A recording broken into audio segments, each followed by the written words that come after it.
Chers amis, Paracha de Vaïgash. Bon, l'année dernière, on a vu, je vais le dire en... Le'olu Nishmat, Yakot Batsara, Eshet, Rabbi Moshe Haliwa. Rabbi Abraham Haliwa. Moshe Dukhan. Ba'ezrat Hashem, que ce soit Le'olu Nishmatam, nos amis qui étudient avec nous des années. Alors, Vaïgash est là, on a dit, la Gemara, elle a dit, enfin la Gemara, c'est le Midrash. Oy lanu miyom adin, oy lanu miyom atochaha.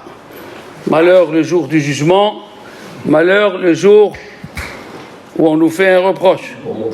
Non. Voilà. Alors, les Chachamim me disent quel reproche? Parce que ici, cette paracha, c'est surtout, on répète, mais c'est très important de répéter, il faut être cohérent avec soi-même. C'est un examen de conscience, introspection de son âme. Pourquoi? Parce que, écoutez bien, au début, qu'est-ce qu'il a dit, Yehuda? Il a dit, Yehuda, le bon Dieu, il a trouvé le péché qu'on a fait, qu'on a vendu Yosef. Alors, voilà, on est esclave. Il a dit, on va mourir, et celui qu'on trouve chez lui, il sera mort, oui, vous vous rappelez, voilà.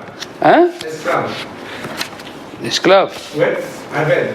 Et voilà, écoute jusqu'à la fin, comme ça tu comprends. Alors, il lui a dit, voilà,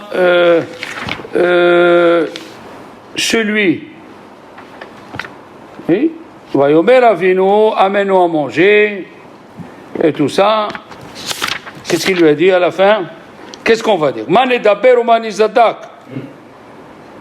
Anahnu ni'e avadim, oui. Il lui a dit, Halila. Halil Ali. Non. Il n'y a que celui, il n'y a que celui qui l'a volé. Voilà. Halil Ma'asotaïs. Hanimsa Gavia Biado, où il est Eved, Veatem, Alou, les Shalom, les Avichem. Oui, tu vois, tu vas voir ce que tu vas apprendre. Ah, bien sûr, je vais apprendre. Non, mais sur ça que tu as dit, tu vois. Sur ça, ce que tu as dit, tu vois. Oui. Alors, les Chachamim, ils disent que dans le Midrash, que Yehuda, il ne savait pas que Ménaché, c'était Ménaché. On est d'accord ou pas? Yehuda, il y avait Ménaché, qui était à côté de Yosef, parce que quand Yehuda, il a voulu bouger, Ménaché lui a donné un coup sur l'épaule, il a dit, ça, c'est de notre famille. Le Midrash, il dit que chacun, il a parlé selon les dynimes de son pays. Ça veut dire, selon les Égyptiens, comme ils font les musulmans aujourd'hui en Arabie Saoudite, celui qui vole, la main ou on le tue. Ben Noah hayav mita al-Gezel. Ben Noah hayav mita al-Gezel. Et chez les Juifs, chez nous, c'est esclave. Alors, il lui a dit, Yehuda, nous on n'est pas comme vous. Nous on accepte qu'on va être esclave. Et Ménaché lui a dit dans le Midrash, non, celui chez qui on a trouvé, on va le tuer. Chacun il a parlé selon les halachot de son pays. Alors qu'est-ce qu'il a dit Yehuda au début? Yehuda au début il a dit, Léon, Manomar. D'ailleurs on a appris la prière de chez lui. Manomar, Manedaber, Manizdadak. Voilà. Il a dit, Mishi nimtsa gavia biado. Gavia biado. Il a dit Rabbi Tzadok HaKohen. Gavia biado. Gavia. Gimel. Bet. Gavia. Gimel. Bet. Yud. Aïn. Il a dit le peuple entier, il est comme ça. Le peuple d'Israël, c'est Gimel. Avraham, Isaac et Yaakov. Après, Yud Bet. Les 12 Shevatim. Aïn. Les 70 juifs qui sont descendus en Égypte. Shivim Nafesh. C'est ça, il a dit. Dans le rêve que l'autre il a rêvé, il a dit Kos. Et là, il passe à Gavia. C'est Gavia. Alors, il a écrit Gavia. Dans le rêve de les chansons et tout ça, il a dit Veinene Omed Veim Kos Beado. Vekos. Ah, du Kos, tu passes au Gavia? Oui, Gavia, Gavia, la Tembal, c'est le peuple juif. Non, on continue. Il a dit, voilà. Qu'est-ce qu'il a dit? Vaïgash Elav. Alors au début, il a dit, on va être des esclaves. Après, Vaïgash Elav. Qu'est-ce que c'est Vaïgash Elav? Et c'est pourquoi tu t'es approché. Rahim Kadosh, il a parlé une tonne. Il a dit, parce que les gens, quand ils parlent à un vice-roi, et le vice-roi, il est entouré des ministres et tout, et lui, il est en retrait. Là, il a voulu lui parler de bouche à oreille. C'est ça, Vaïgash Elav. Qu'est-ce qu'il lui dit? Il lui dit, au début, Yehuda, il a dit, on est Avadim. Et quand il lui dit, non, celui qui a volé, qui était Binyamin, celui qui a volé, c'est lui le Eved. Alors là, Yehuda, il s'est préparé à 3 choses. La guerre, Tefila et Pius. Et lui parler des paroles dures. Et ils ont dit, Chachamim, c'est la rencontre du lion et du taureau. Yehuda, c'était le lion, et Yosef, le taureau. Voilà. Qui c'est qui va gagner? Alors, Yehuda, au début, il voulait être Eved. Après, il a dit non, pas Eved. Pourquoi? Qu'est-ce qui se passe? Il a dit, au début, il a dit, Dieu, ici, le péché qu'on a fait. Quel est le péché? Qu'on a vendu Yosef. Maintenant, il a dit, non, c'est pas Dieu, ça. C'est pas Dieu, alors c'est qui? Il a dit, c'est pas possible que ce soit Dieu. Parce que celui qui n'a pas vendu, qui c'était? Binyamin, c'est lui qu'on prend comme esclave. Alors c'est pas la main de Dieu. C'est un raisonnement logique. Au début, ah oui, on a trouvé chez Binyamin, alors tous on est esclaves. Qu'est-ce qu'il fait Yosef? Il dit non. Yosef il dit que Binyamin. Ah, ça c'est pas un coup de Dieu, c'est un coup de l'homme. C'est le libre arbitre. Alors il est venu pour faire la guerre. Donc le raisonnement il était bien ou non? Malgré que le raisonnement était bien, quand Yosef il a dit à Yosef, il s'est évanoui. Comment il s'est évanoui? Parce qu'il lui a dit Benafsho, Kishura Benafsho. Binyamin il est attaché à Yaakov. Si tu retiens Binyamin, papa Yaakov il meurt. Il lui a dit ah bon? Il leur a dit Ani Yosef, Aod Avihai. Pourquoi il leur a dit Aod Avihai? Mais 10 fois, pourquoi on a enlevé 10 ans à Yosef? Parce que 10 fois les frères ils ont dit papa il a dit, papa il est vivant, papa il a dit. Il a dit Yosef, il a déchiré en deux Yehuda. Il lui a dit quand tu m'as vendu, tu as fait attention, est-ce que papa il allait souffrir?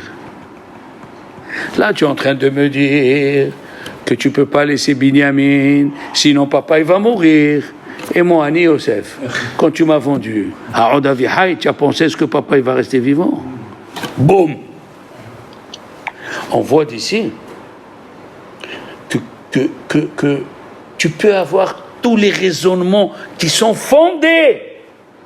Et des fois, Dieu il te dit un mot, quand on va arriver là-bas, Hachem, parce que c'est écrit Tochecha. Il y a écrit Oilanu miyomaddin, ok. Mais Tochecha, le reproche, c'est quoi le reproche? C'est ça le reproche. Tu me dis, tu ne peux pas te lever au slehot. Ah ouais, d'accord, ok. Il vient Dieu et tu dis, et quand tu as le train à 4h du matin, qu'est-ce que tu fais?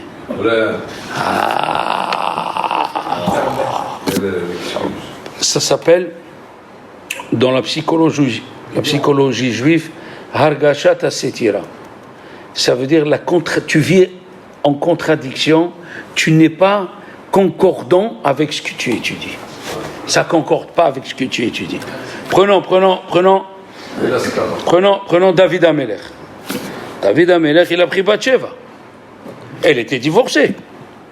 Puisque chacun qui allait en guerre, il est divorcé. Donc, quand il est venu le prophète Shmuel, il lui a dit, tu sais, il y a un riche, il avait des milliers de bêtes.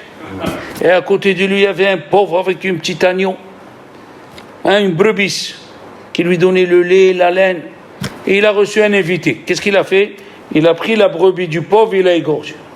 Qu'est-ce qu'il dit David Amelech? Hayav mita. Qu'est-ce qu'il lui dit le prophète? Tu sais qui c'est ce riche? C'est toi. Donc, David Amelech, il lui a prouvé que tu te contredis. Ta conduite, elle n'est pas selon ce que tu dis. Malgré que celui qui vole et qui égorge un animal, il paye 4 pour le mouton. Mais le roi, il a le droit de tuer. Le roi, il a le droit de tuer pour faire régner l'ordre. Il a dit Hayav Mita, il lui a dit le prophète Shmuel, mais c'est toi. Moi, Nathan le prophète. Nathan Anavi. Moi, il s'est évanoui, il a dit Hatati. Ça veut dire que des fois tu vis, tu crois que tu as raison, Et ton raisonnement, il est fondé, c'est pas que ton raisonnement, il est fondé.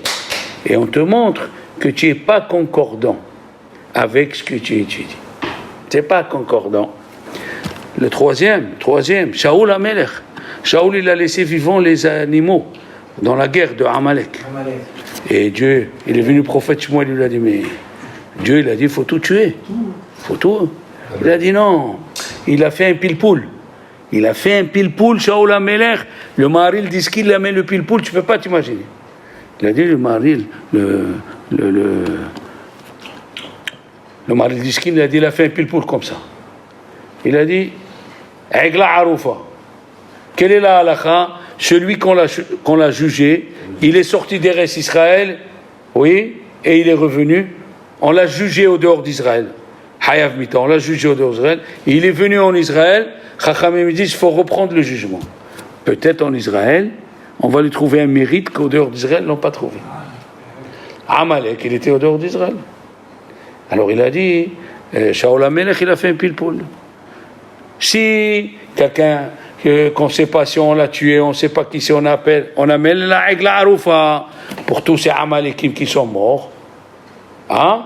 Il faut amener des korbanot. Il a fait un pile-poule qui est fondé. Il est venu chez moi, il lui a dit, qu'est-ce qui t'a dit de faire des... Qu'est-ce qui t'a dit de faire...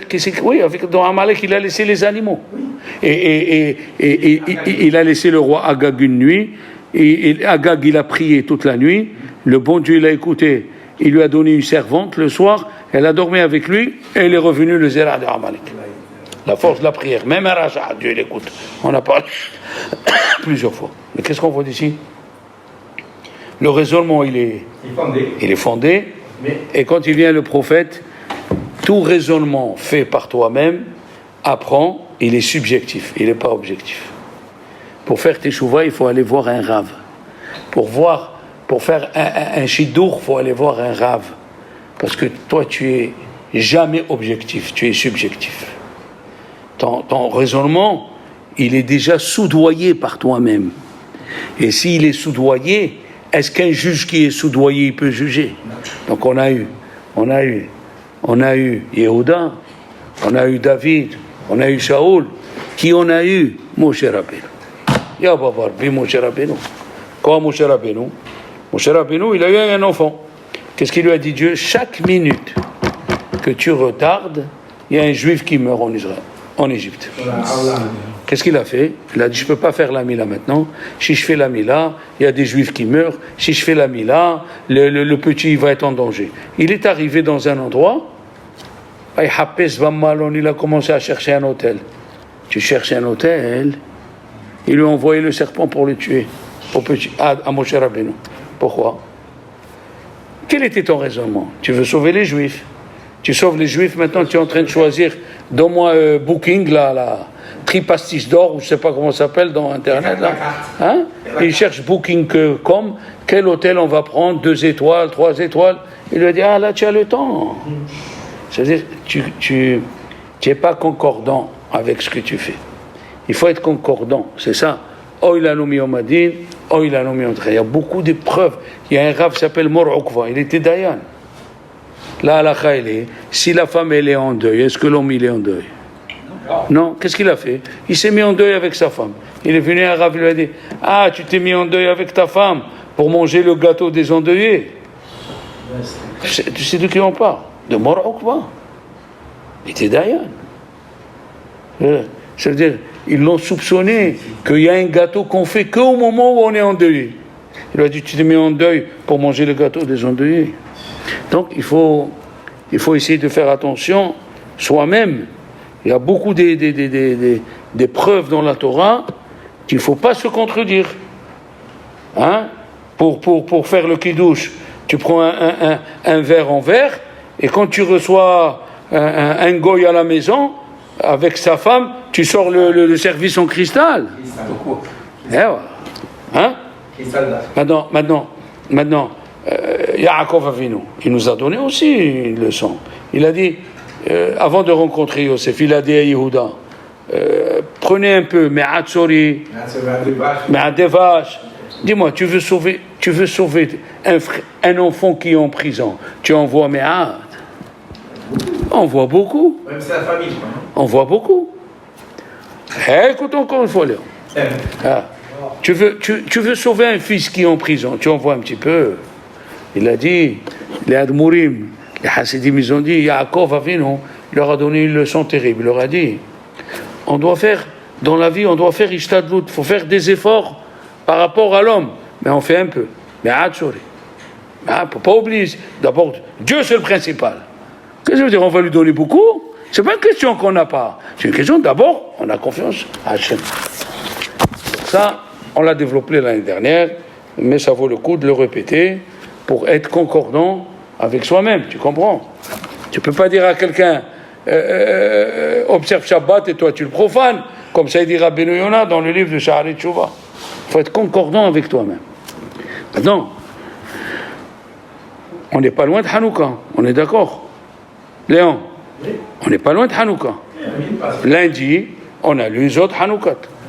Et vous savez que les Chachamim, ils ont dit, on a parlé de ça, qu'à Hanouka, on peut faire Teshuvah. Zot Hanouka. Voilà. Alors sachez qu'il y a, selon les Mekoubalim, il y a 3 moments où on peut faire Teshuvah qui ne sont pas écrits clairement. Un, c'est dans Hanouka. C'est le Baal Shem Tov qui a fait découvrir ça. On a dit, je te rappelle, qui se lève la Gemataria avec Vav, c'est la même Gemataria que Nissan, Iyar, Sivan. Bon. Il a dit Shemini Atzeret, on a parlé de ça, qu'il y a un monsieur qui l'a vu le soir de Shemini Atzeret, il a vu que son ombre, elle paraît pas, et le lendemain il a chanté, il a dansé. Comme ça, il dit à Rizal, ils ont refait. D'accord? Maintenant, il y a un 3e moment où on peut faire Teshuvah, Haliwa, c'est Melavé Malka, dans la Seouda de Melavé Malka. Pourquoi? Il a dit, Melavé Malka, le Shabbat, c'est une reine, Yak. Et quand elle s'en va, on dit à la reine, maman, j'ai besoin de ça. Elle dit, bon, tiens, c'est comme quelqu'un qui va en voyage. Sa mère, elle lui a préparé le kaba, et avant de sortir, il dit à sa mère, je veux ça. Elle, qu'est-ce qu'elle va dire la mère? Tiens, allez, tiens. Donc, Melavé Malka, c'est aussi un moment où il faut faire Teshuvah. Comme ils disent les Chachamim, que quand on dit Halakha le Moshe Misinaï, c'est quoi le mot Halakha le Moshe Misinaï? Halakha le Moshe, une halakha que Moshe a reçue au Sinaï. C'est pas ça l'explication. Halakha le Moshe, quand Moshe redescendait, il marchait pour descendre à Sinaï, Dieu lui disait, Moshe, tiens encore une halakha, garde-la celle-là, tiens. Halakha, oui, et il marchait et il faisait, et les malachim lui disaient, tiens cette chanson, prends-la. C'est ça? Oui, tous les samedis soirs. Et c'est ça, halakha les Moshe Misinaï. Halakha les Moshe Misinaï. Prends. D'accord?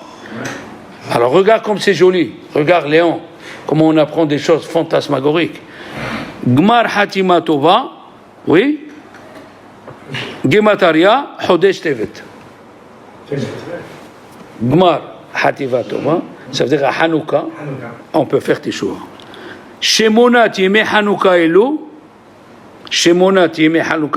Gemataria, Kera Roa Gezar Dinenu. T'imagines?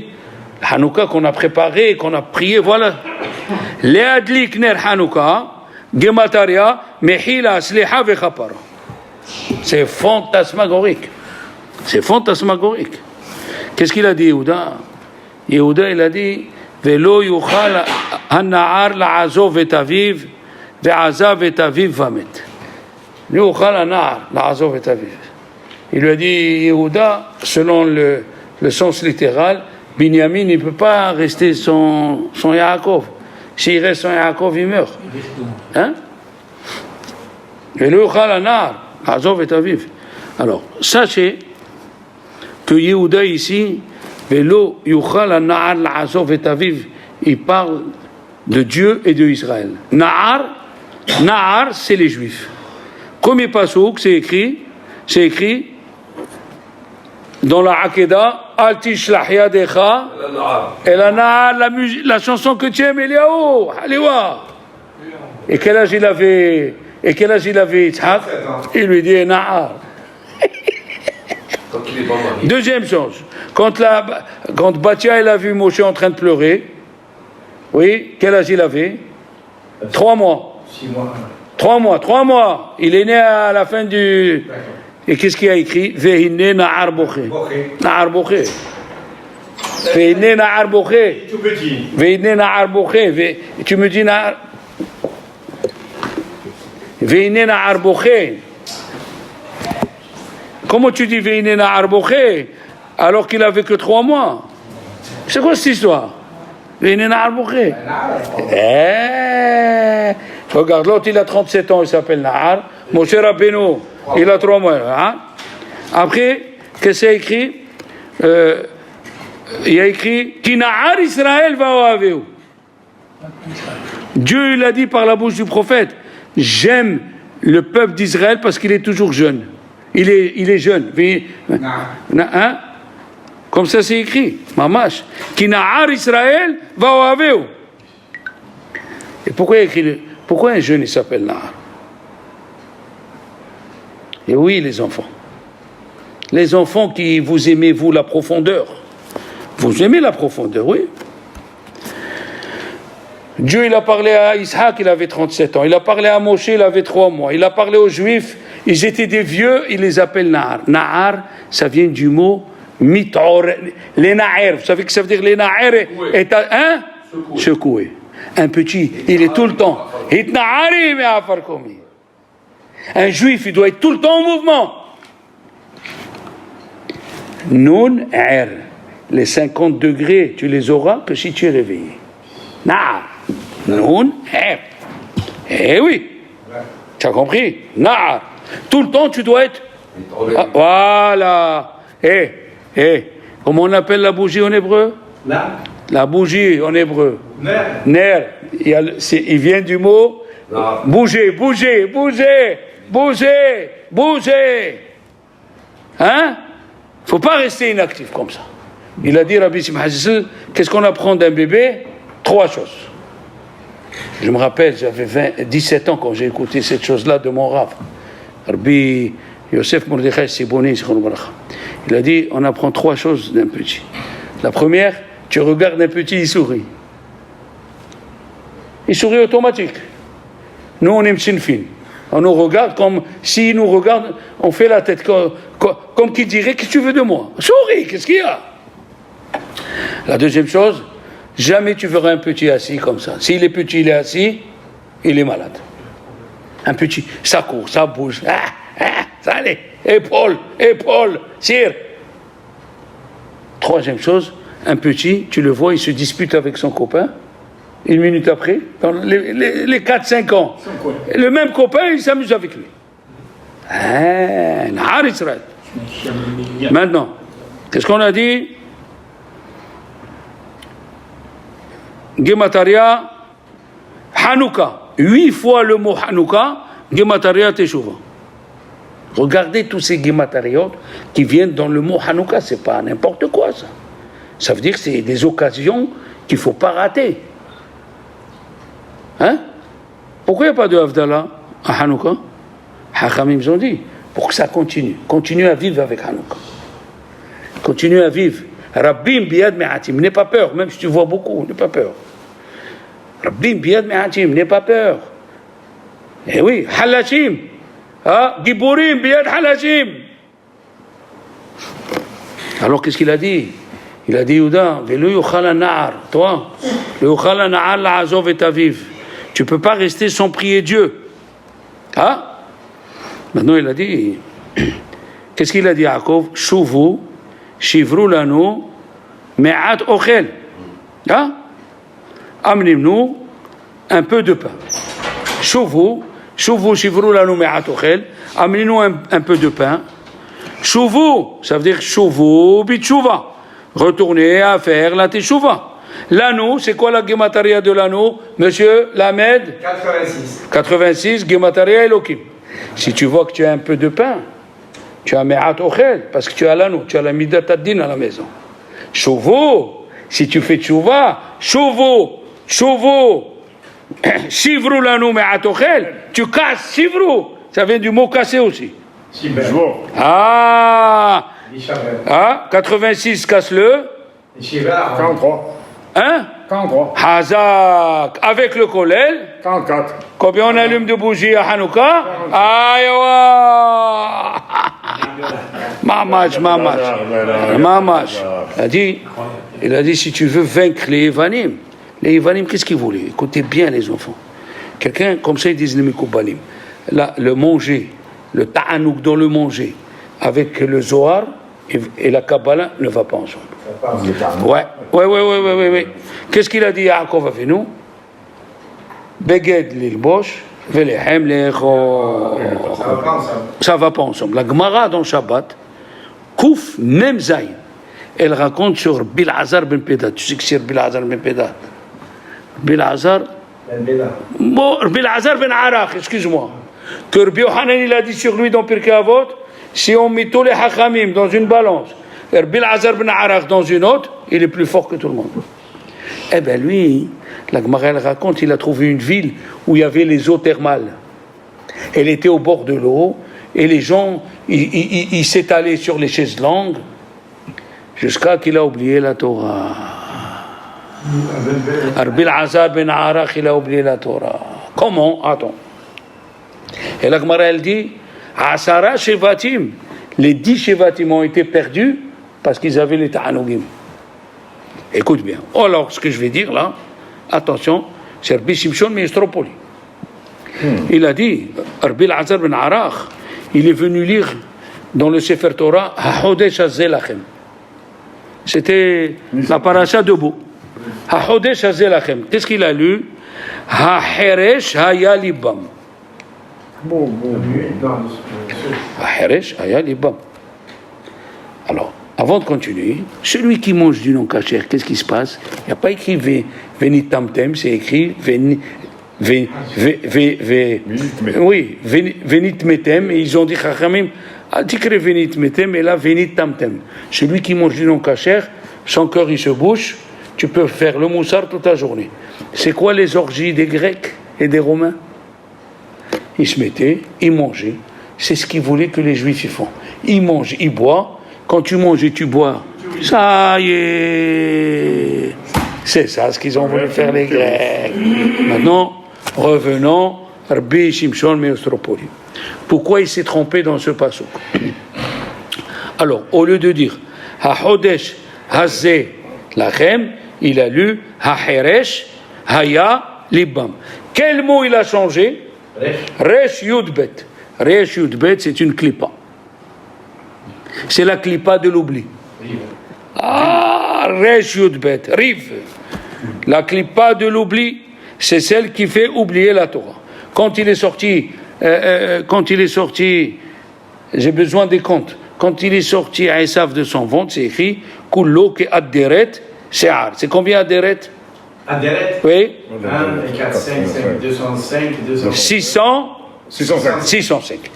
Riv, le malach qui commande l'ange de l'oubli, il s'appelle Tara. Combien il y a dans Tara? 5. Maintenant, on a compris un sod. Quel est le sod? On a toujours compris, quand il sort le bébé, il oublie. Pourquoi? Parce que Esav, c'est écrit Vayetze Harishon. Quand il est sorti à Esav, Koloki Aderet, combien on a dit? 605. Quand il sort l'oubli en même temps. Mamash. Et quel est le nom de Dieu pour lutter contre le rive, l'oubli? Il s'appelle Kedat. Oui, Kedat. Et ce nom de Dieu, Chav Dalet Tav, il est inscrit sur le front du Mashiach. Comme ça, il dit Rabbi Shimon Miestropoli. Mashiach ben David, Gemataria, Kedat. Mashiach ben David, Gemataria, Keda. Alors lui, à force qu'il a mangé kasher, mais il passait le temps. Alors, il s'est trompé juste dans ce pasouk. Parce que ce pasouk, quand tu manges beaucoup, plus qu'il en faut, elle vient la klipa, ha-heresh, ha-ya, libam, les mots qu'il a changé, c'est resh, yud, bet. Parce que ha-hodesh, il y a écrit ha-heresh, c'est le resh, hazé, alors il y a ha-ya, yud, oui, lachem, libam, ça fait riv. Ah, mamash. Alors écoutez bien, ha-hodesh hazé lachem, gemataria kedat. Celle qui te rappelle. Vous avez compris? Mamash. Eh oui. Aderet. Kullo ke aderet. Il est venu nous amener l'oubli. Et c'est ça ce qu'ils ont voulu les Grecs. Les Grecs. Le Hatam Sofer, il dit un autre hidouche pareil. Il a dit, c'est quoi les mots qu'il a changés? Dalet, Zayin, Chaf. Oui.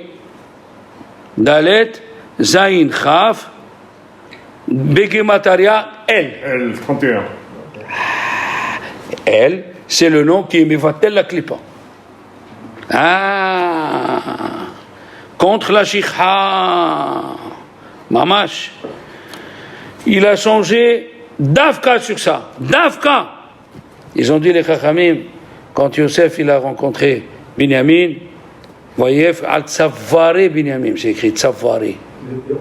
Ah oui, au lieu d'écrire Savar, Savaré. Pourquoi au pluriel? Pour les deux Beth Amikdash. Le Beth Amikdash, comment il s'appelle? Le cou. Qui est Migdal David Savarech. Pourquoi le Beth Amikdash il s'appelle le cou? Dans le cou, il y a deux choses, l'osophage et la trachée artère. L'osophage, il y avait le Sanhedrin pour la trachée artère, c'est pour étudier la Torah. Le Sanhedrin. Et l'osophage pour manger les corbanotes. Il a pleuré. Paul, pourquoi il a pleuré? Parce que malheureusement, la sina, elle est encore entre nous. La sina Hinam. Hein? Mamash. Et Yosef Hatzadik, ce monsieur-là, pendant les 17 ans que son père, il était en Égypte, il n'a pas parlé en particulier avec son père. Toujours quand il voulait parler à Yaakov, il était entouré de ses frères. Exprès pour qu'aucun de ses frères ne suspecte qu'il raconte que les frères l'ont vendu. De qui on parle? Des gens, on ne sait même pas de qui on parle. On l'appelle Yosef Hatzadik, c'est pas vengé. Dis-moi, le dernier des Juifs, un Juif qui te vend, tu lui parles après. Rien qu'un Juif, il te manque de respect à la synagogue, tu lui parles plus. Alors imagine-toi, tu vas te rasseoir avec quelqu'un qui t'a vendu. Comment c'est possible de pardonner? Pour ça, le seul Yosef Hatzadik, c'est pas possible d'être un être humain comme ça. On a dit que, si vous vous rappelez à Kippour, on parle la tunique du Kohen Gadol. Qu'on reconnaît la faute, il a dit, le Zohar, il y a deux péchés, même dans le Midrash, il y a deux péchés qui reviennent à chaque fois, à chaque génération, c'est le Hegel et la vente de Yosef. La vente de Yosef. On a vendu un frère. Et la question des Mefarshim est, comment les frères, ils sont inscrits sur le pectoral, le dernier des Juifs, ils vont pas, comme ça il dit Orahaim Akadosh, le dernier des Juifs, ils vont pas son frère. Celui-là, ils l'ont vendu et on a dans le pectoral. Il a dit, c'était une faute provoquée par Dieu. C'est un accident de parcours, même Rav Shach, il le dit dans ses livres. C'est un accident que Dieu a provoqué, on ne sait pas. Les calculs de Dieu, on ne sait pas, tu comprends? C'est ce qu'il dit, Yosef. Non, mais après, c'est pour ça qu'on l'a appelé Yosef. Bien sûr, c'est ce qu'il dit Yosef. C'est ce que je viens de dire. Mais comment tu peux t'asseoir avec celui qui t'a vendu? Comment? Rien que ton frère, il te renvoie du boulot, on ne peut plus lui parler, on ne peut plus le voir. Alors, quelqu'un qui t'a vendu, après tu t'assois, tu lui dis Shalom Aleichem, tu vas bien? Tu vas bien? Tu m'as envoyé en prison 12 ans. Il n'y a que Yosef. C'est tout. C'est tout. Il faut faire très attention. Mamash, la Sinat Hinnam. Comment il était délicat, Yosef. Et d'où il a appris la délicatesse? De Yaakov Avinu. Yaakov, quand il a voulu parler à ses enfants pour partir de chez Lavan, c'est écrit Vayomer Yaakov el Ehav. Le Midrash dit que c'est Ehav. Banav, il prenait ses enfants comme ses frères. Est-ce que tu parles à tes frères comme tu parles à tes enfants? Voilà, Yaakov Avinu, il parlait à ses enfants comme s'il parlait à son frère.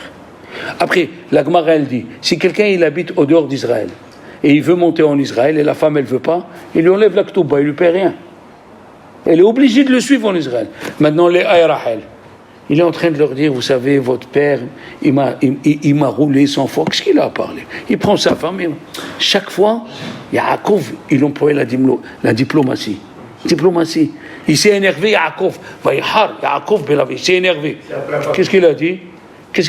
Ma piché ou ma hatati, qu'est-ce que je t'ai fait? C'est comme ça qu'on s'énerve. C'est ça les nerfs. Yaakov, Abraham, il a fixé Shahrit, c'est Minatora. Et Yitzhak Minha. Et Yaakov, il n'a pas voulu fixer. Il dit, Rahtam Sofer, pourquoi tu ne veux pas fixer Arbit Minatora? Il a dit, Yaakov Avinu, si je fixe Arbit Minatora, alors Shahrit de mon grand-père, elle devient des Rabbanan. Je vais toucher à ce qu'il a fait mon grand-père. Non. La délicatesse. Et même Yosef, il faisait rien s'il ne demandait pas, il ne voyait pas que Dieu l'aide. Vraiment, il a écrit que, regardez comment c'est écrit, il les a renvoyés à Boker Or, il y a eu la lumière, je tremble d'écouter ça, il les a renvoyés, eux et leurs ânes, Hema ve Hamorem. Qu'est-ce qu'il vient faire l'Ahmar ici? Rabbi Yosef Hatzadik, il a voulu voir, est-ce que ce qu'il fait c'est Mina Shamayim ou non? Pourquoi?